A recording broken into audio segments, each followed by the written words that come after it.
एक महाशय थे, उनके पास क्रेडिट कार्ड था और उनको ये वो 3-4 महीने से लगातार उसका इस्तेमाल करते थे, अच्छे से इस्तेमाल करते थे, हमेशा इस्तेमाल करते थे। उनका बिल 5,000 से लेकर 25-30 हज़ार तक जाता था। उनकी लिमिट भी 1 लाख की थी और वो ड्यू डेट से पहले हमेशा ऑनेस्टली सब पैसा भरते थे। ना इंटरेस्ट लगता था, ना कुछ पेनल्टी लगती थी, ना लेट फी लगती थी, कुछ भी नहीं लगता था। अच्छी तरह से वो कर रहे थे। लेकिन एक दिन ऐसा हो गया कि उनको कुछ काम था, कुछ ज़रूरत थी कैश की, तो उन्होंने सोचा क्यों ना कैश निकाली एटीएम से।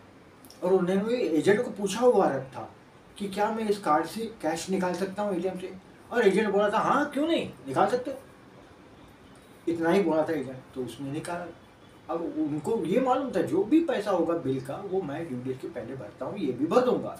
और उसके पहले भी, ये पैसे निकालने से पहले भी उन्होंने 20,000 की कुछ खरीदी की थी, वो उनको ध्यान में था। अब वो एटीएम में गए, 5,000 रुपये निकाले। 5,000 निकालने के बाद वो बाहर आ गए और फिर सोचने लगे 5,000 में काम नहीं हुआ तो चलो थोड़ा ज़्यादा रखते हैं। इसलिए फिर से एटीएम में गए। एटीएम में जाके फिर से उन्होंने और 2,000 निकाले। हो गया। अब उनको ये मालूम था कि 20,000 के पहले अपनी पेंडिंग है, ये 20,000 और ये 7,000, 5 और 2 7,000, यानी 27,000 अपने को देने हैं महीने के आखिर में।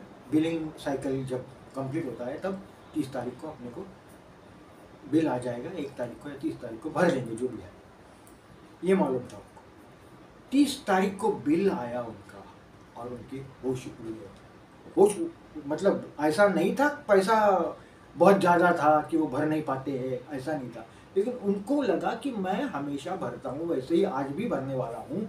जैसा ही बिल आया तो मुझे मालूम है मेरा बिल 27,000 का आने वाला है, तो ये 27,000 न आने के बजाय 28,317 का कैसे आ गया।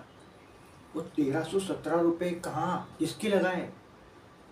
अब वो 1,317 रुपये किसके लगाए ये हम देखेंगे, डिटेल में देखेंगे। और तब तक आप सब्सक्राइब करो, लाइक करो। और अब हम सोचते हैं, हम देखते हैं कि ये इतना पैसा उनको क्यों लगा, क्योंकि उन्होंने तो 7,000 ज़्यादा से निकाले थे। 7,000 पे 1,317 रुपये इतना कैसे लगा। तो ऐसा है कि रूल था, एक रूल है। और एक बात मैं बताता हूँ, आप ये बोलते हुए बता सकते हो कि मुझे ये मालूम नहीं था, लेकिन बैंक को नहीं बता सकते कि मुझे ये मालूम नहीं था या किसी ने मुझे बताया नहीं। क्योंकि आप जब एप्लीकेशन करते हो, चाहे ऑफलाइन करो या ऑनलाइन करो, आपने सब टर्म्स एंड कंडीशंस एक्सेप्ट किया है। अगर ऑफलाइन किया हो तो आपने टिक मार के साइन किया हुआ है, या ऑनलाइन किया हो तो आपने फिर टिक के ऊपर क्लिक करके, एक्सेप्ट के ऊपर क्लिक करके कबूल है करके बात की है, बता दिया है, तो कबूल है तो कबूल है, अभी भुगतो। तो अभी ऐसा हो गया कि रूल ऐसा है कि कैश विड्रॉल अलाउड है, लेकिन अगर कैश विड्रॉल की तो आपको एडवांस कैश चार्जेस करके आपको minimum 2.5% of the amount withdrawn और ₹300 और ₹500 डिपेंडिंग अपॉन द बैंक। और मैंने यहाँ पे 500 इसलिए लिया है कि मैं आपको डराना चाहता हूँ। तो 500 रुपये या 2.5% ऑफ द अमाउंट विड्रॉन, इसमें से जो ज़्यादा होगी वो, अभी 5,000 का 250% कितना होता है, वो 500 रुपये ही ज़्यादा हो जाएंगे। 125 रुपये होते हैं, 125 रुपये से 500 रुपये ज़्यादा है तो 500 रुपये लगने वाले। यानी कि और इन महाशय ने 5,000 एक बार निकाले, 2,000 दूसरी बार निकाले, यानी कि 2 बार ट्रांजैक्शन हो गया तो 2 बार 500 लगेंगे। और सिर्फ 500 पे नहीं रुकता यार ये काम, 500 के ऊपर जीएसटी लगेगा 18%। तो 18% जीएसटी यानी 90 रुपये, तो 590 रुपये एक बार और 590 रुपये एक बार। दूसरी बात, 50 दिन तक इंटरेस्ट नहीं, ये कानून इसको लागू नहीं है। जब से उन्होंने पैसा निकाला है तब से उसी दिन से इंटरेस्ट चालू हो जाता है। तो ये सब है। अब ये उसको मालूम नहीं था, वो बोल नहीं सकता, ये उसको अभी भरना पड़ेगा। अब ये झांसे में आ चुका है। इसलिए अब हम देखते हैं कि अगर यही 7,000 रुपये उन्होंने कुछ चीज़ खरीदने में की होती, खर्चा की होती, तो उनका बिल 27,000 ही आता। और अभी 27,000 के बदले में ज़्यादा आ गया है। वो कैसे ज़्यादा आ गया है, क्या क्या लगाया गया है, ये हम कंपैरिजन करके हम वास्तव में देखेंगे। ये समझते हैं कि ये कैश विड्रॉल होने के बाद बिल पर क्या इफेक्ट होता है।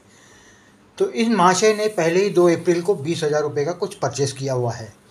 उसके बाद 14 अप्रैल को 5,000 रुपये, जैसा मैंने पहले कहा, 5,000 रुपये ATM से निकाले। उसी दिन उसी वक्त एक 5 मिनट के बाद और 2,000 रुपये निकाले, तो टोटल 7,000 रुपये उन्होंने ATM से 14 अप्रैल को निकाले।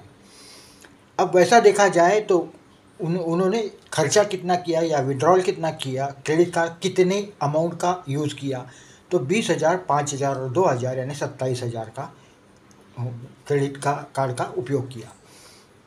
अब ऐसा हुआ कि 5,000 जो उन्होंने निकाले हैं उसके ऊपर मैंने पहले ही कहा कि 500 रुपये उनको कैश एडवांस चार्जेस और 90 रुपीज़ उसके ऊपर का GST, ऐसे 590 लगेंगे।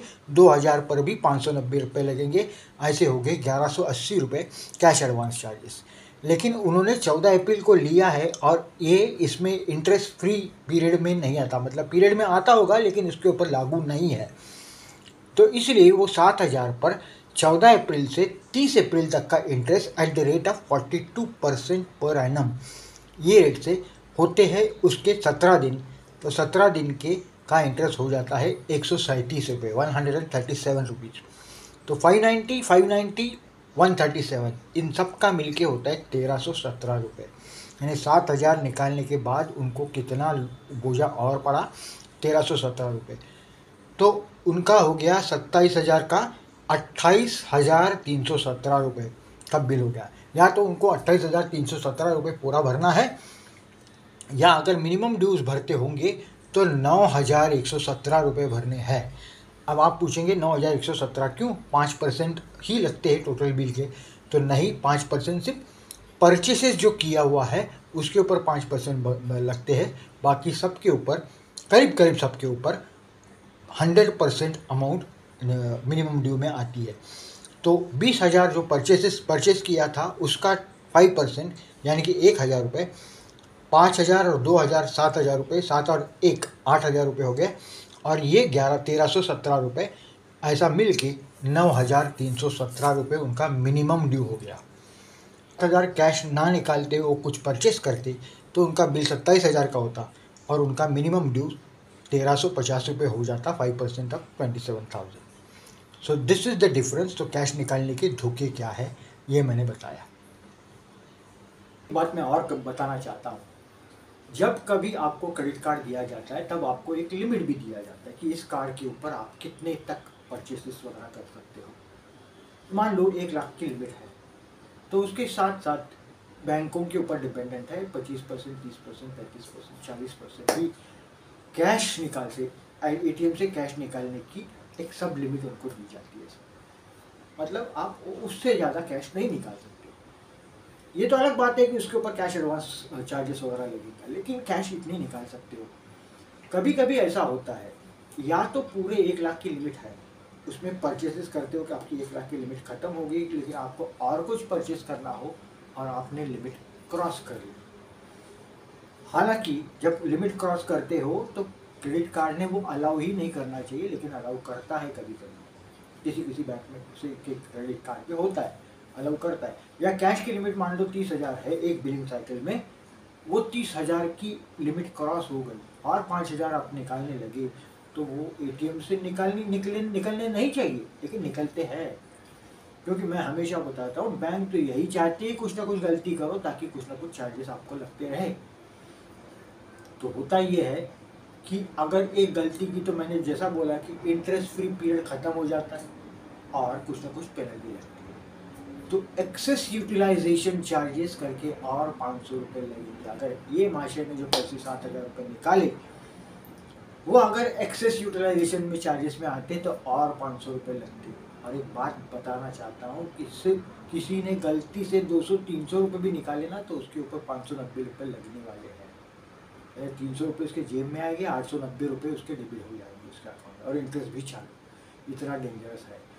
तो अगला वीडियो में और कुछ डेंजरस चीज़ें बताने वाला हूँ, बहुत सारी है, वो आपको टालने हैं। क्रेडिट कार्ड बहुत अच्छा है, अगर आपने इस्तेमाल उसका अच्छी तरह से किया तो आप कमा भी सकते हो। मैंने हर बार बोला हूँ, वो वीडियो का इंतज़ार कीजिए, लेकिन पहले मैं सब धोखे समझाऊँगा आपको। तो मेरे साथ बने रहिए हमेशा। अपना ख्याल रखिए। Thank you very much. जय हिंद।